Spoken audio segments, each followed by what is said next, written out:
Para Vladimir Prop, el problema que expone sobre el cuento es que aunque se ha tratado de estudiar el cuento desde la historicidad a través de diferentes teorías que han resultado sensibles a la crítica, se ha propuesto indagar a qué fenómenos y no acontecimientos del pasado histórico corresponde el cuento ruso, específicamente, y hasta qué punto lo ha producido y hecho nacer ese pasado. Es decir, conocer las fuentes del relato maravilloso en la realidad histórica. Prop nos dice que antes de iniciar un trabajo, partimos siempre con premisas determinadas. Es así que Prop plantea el significado de las premisas a partir de dos escuelas, la mitológica y la finesa. La escuela mitológica partía de la premisa de que la semejanza aparente de dos fenómenos, su analogía aparente, constituye la prueba de su vinculación histórica. Por otro lado, una de las premisas de la escuela finesa habla acerca de la suposición, de que las formas que se encuentran con más frecuencias que otras son también características de la forma primordial del tema. Sin embargo, Prop dice que las premisas denunciadas por estas escuelas eran erróneas. ¿Pero por qué?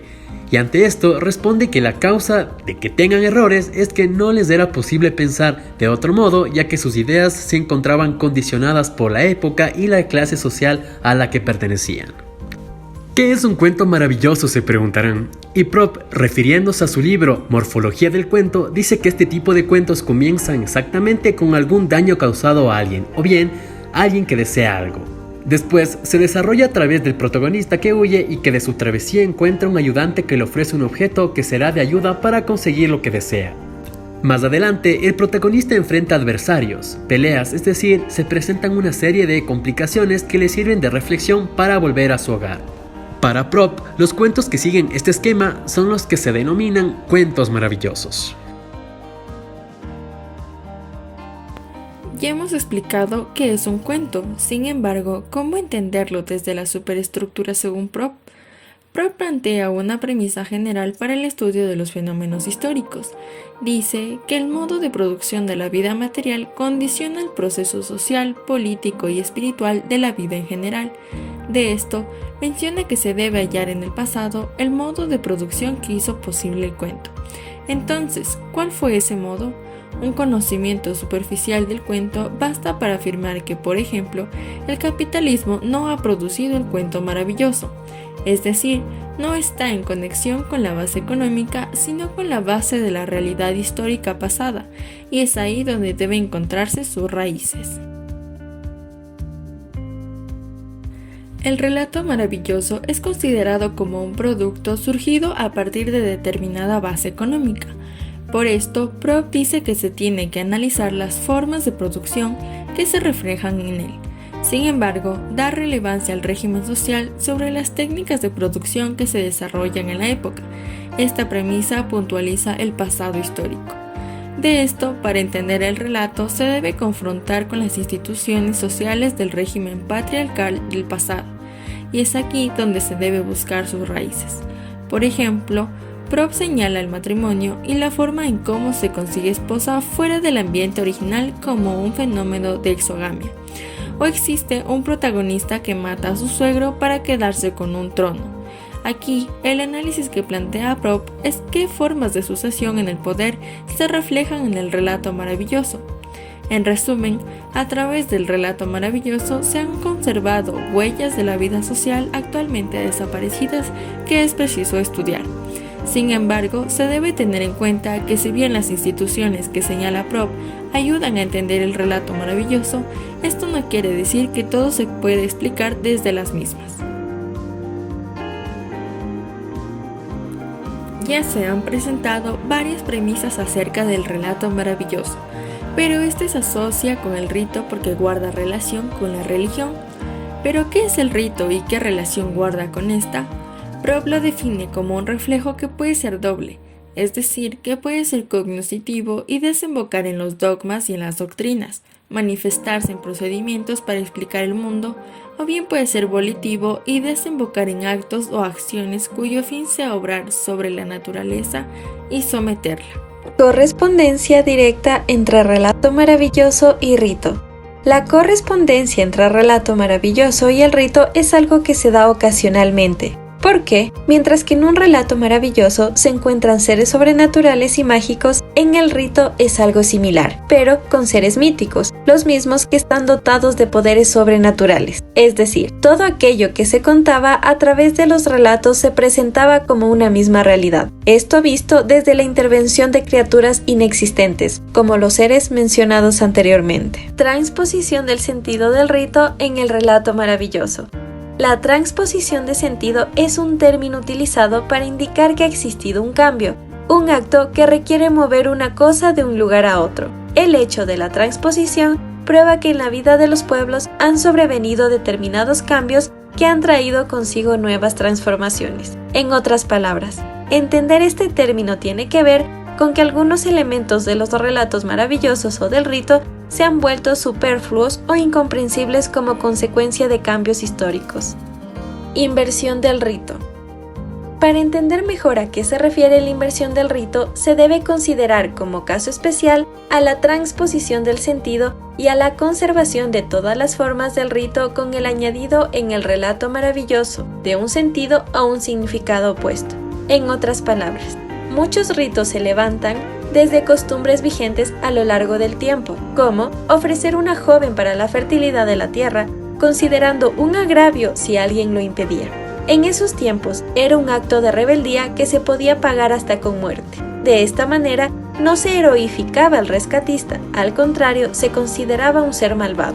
Estos hechos demuestran que muchos cuentos nacen de una relación negativa con la realidad histórica anterior, siendo así que este rito no podía ser contado por las condiciones de vida de aquellas épocas. Es por ello que con la decadencia de estas condiciones de vida, varias costumbres han desaparecido con el tiempo y nuevas condiciones han surgido. El relato maravilloso y el mito. Los relatos maravillosos son cuentos de hechos extraordinarios e increíbles, en los cuales intervienen generalmente hadas, brujas, magos, duendes, gigantes y ogros. Todos estos seres tienen grandes poderes y realizan conjuros buenos y malos. Para ello se valen de objetos mágicos de gran variedad, como anillos, talismanes, plumas, varitas mágicas, brebajes. Muchas veces, estos personajes malvados intentan destruir a los buenos, quienes deben superar distintas pruebas para salvarse. Otras veces deben romper un hechizo para poder disfrutar de la vida. El marco, que es el espacio y el tiempo en el que ocurren los hechos en los cuentos maravillosos, es indeterminado, como había una vez, en una lejana comarca, en una aldea.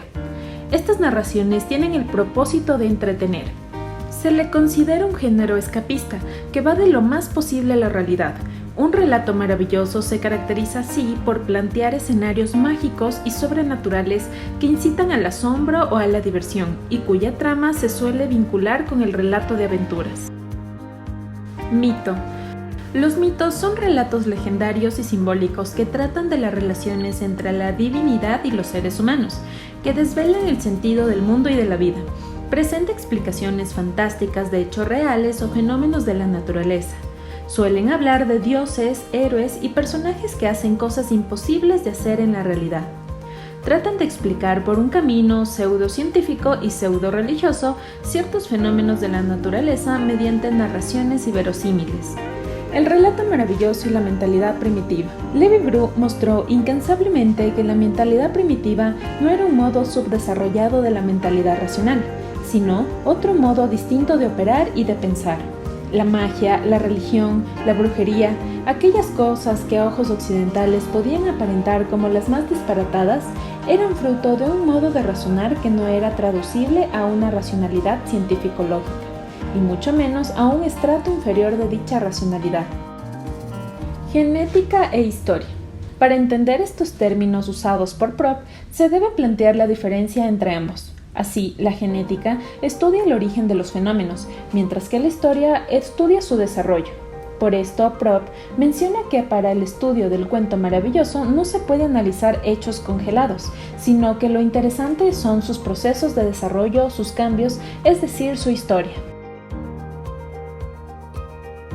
En cuanto al método y material, Propp dice que otros autores cometen el error de recopilar material en base a un solo tema, y es aquí donde aparece el folclorista como aquel que tiene información sobre diferentes temas, y eso representa una desventaja frente a los indiólogos, clásicos, egiptólogos, etc. Sin embargo, tener toda esta información es mejor que cometer equivocaciones lamentables e inexactas al momento de plantear bases metodológicas para el estudio, en este caso del cuento maravilloso. En la antigüedad, el arte de contar o narrar se hacía en forma oral. Conforme pasó el tiempo, el cuento se convirtió en un género literario escrito en prosa. Algunos cuentos guardan relación con las vivencias y experiencias del autor, de ahí que se combine la realidad con la ficción. El cuento se caracteriza por su brevedad, ya que se circunscribe a una sola acción que genera tensión e intensidad, predomina la fantasía del autor y tiene pocos personajes, pues se concentra en solo un aspecto de la vida del hombre. El cuento se puede clasificar de diversas maneras según el criterio que se tome en consideración al momento de analizarlo, de acuerdo con 1. La acción, psicólogos y aventuras. 2. El ambiente, rural, costumbrista. 3. El contenido, sociales, pedagógicos. 4. El tema, muerte, amor. La estructura del cuento se compone de 3 partes: introducción, desarrollo o nudo y desenlace. A través de la introducción, el autor nos presenta la situación que dará forma a los sucesos de la historia mediante la intervención de los personajes. Esos sucesos avanzan en acción ascendente y progresivamente creando un problema o conflicto hasta llegar al punto culminante o clímax de máxima tensión. Luego le sigue una acción descendiente en la que se presenta la solución del problema o conflicto en el desenlace. Existen unos elementos que son imprescindibles al momento de trabajar el relato de un cuento. Estos son personajes, acción y ambiente. Algunos aspectos a considerar en el estudio y análisis de un cuento son el título, el asunto, la trama y el argumento, acción, conflicto, ambiente, personajes, tema, central y secundarios, la estructura, el punto de vista, el tono, el estilo, centro de interés, entre otros. Punto de vista, enfoque, focalización o perspectiva del narrador significa lo mismo en narrativa. Se trata con seguridad de la atalaya desde la cual el narrador cuenta la historia. Sobre el narrador y sus funciones hay distintas teorías. Vamos a fijarnos en un trío muy corriente que habla de focalización. Según la teoría, había 3 perspectivas elementales de las que partir. Focalización 0. La perspectiva del narrador en este caso es la del llamado narrador omnisciente. Tiene conciencia plena de todo lo que ocurre en la historia. Puede ir al pasado a buscar información o plantear juicios de valor u opiniones sobre cualquier personaje y sobre todo lo que está sucediendo. Tal vez se le llama focalización 0, porque la perspectiva del narrador no está asociada a ningún personaje ni a la trama. Focalización interna. En este otro caso, la perspectiva del narrador pivota sobre un personaje, más bien sobre una mente, o sobre varias, dado el caso en el que la narración se va desplazando de un personaje a otro, y en el caso extremo, varios personajes adoptan sucesivamente el papel del narrador, contando su propia y exclusiva versión de los hechos o acontecimientos que se suceden o han sucedido. Focalización externa. Por fin, para completar la tríada, esta perspectiva del narrador ofrece la novedad de que las mentes de los personajes son inaccesibles. En cualquier caso, el narrador se limita a contar lo que ocurre, los sucesos de la acción de la historia, sin prejuzgar los pensamientos o sentimientos de cada personaje. Obviamente, este tipo de focalización está asociada a los narradores objetivos.